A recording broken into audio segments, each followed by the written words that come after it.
لما انطلقت عاصفة الحزم في اليمن، يعني لما انطلقت، وشوف على فكرة هنا، شوف أنا أكلم خطابي هنا، معليش أبغى أوجه الرسالة هذه للسعوديين تحديدا، معليش خليني أكون عنصري شوي بس للتذكير.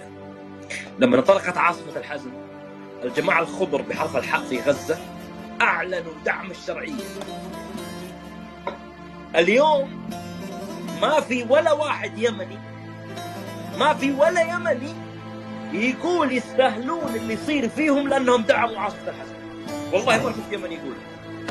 والله لا. يجيني واحد سافر يقول شوف في فلسطيني في رام الله كاتب كومنت في الفيسبوك يسب وطننا، يسب ديرتنا، يستاهلون ما جاء.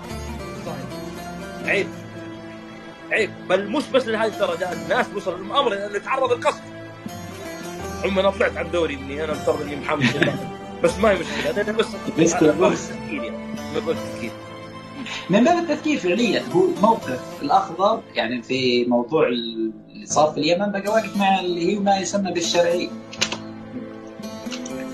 وما بعرف يتغير ولا لا بعد الحرب. ولكن أنا عن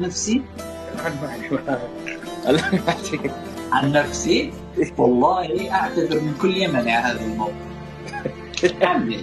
شوف